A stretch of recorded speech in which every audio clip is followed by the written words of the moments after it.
Arsenal continue to set records for all the wrong reasons. I think they're the only team of the top 5 leagues in Europe, or something of that. No, really good research by me before I came on. Professional. I haven't got a single point away from home. And yet, in 2018. And yet that statement, a quote from Wenger, is still flying around, and I think it's relatively fresh, about he's convinced they're only 2 or 3 players away from challenging. My God. If that's not reason enough why Arsenal are getting him out and they're moving different direction, I don't know what is, because they need full-backs, they need centre-halves, they need central midfielders. The only position they might get away with is up front, because they've got Lacazette and Aubameyang. Yeah. You might get away with that. The rest of it, there's 6 or 7 players at least needed there. They were down to 10 men for 75 minutes of this game. You know, is this...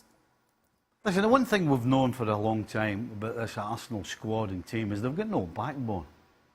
And the fact that they rallied for 10 minutes was more of a surprise than anything else.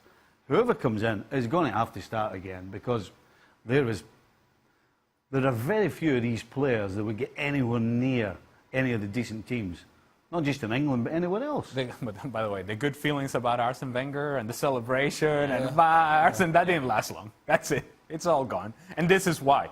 Because when you see a team like this, you touch about the fact that there's no backbone there. It's like, well, where are you going to get that backbone from? Because those players are going to remain. And so, yeah, cleaning house has to be, but also changing a culture, changing the identity of a team, which kind of goes against what the board has been saying, that they sort of want to maintain a style. Well, I think they have to go through some sort of change in which you go in the direction, we're going to win first, and then we're going to worry about our style second. These Arsenal players are a bunch of jokers. Let's be frank. We talked yesterday about Ozil and about what Martin Keown had said about Ozil.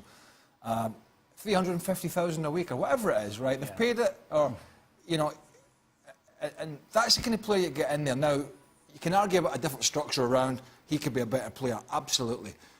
But the rest of them, all the nonsense that was coming out when the news broke about, well, we're going to roll our sleeves up and we're going to make sure we finish this season strongly for our manager, because that's what we're all about. Well, what we saw in Madrid and what we saw again in this result, that is what this Arsenal are all about.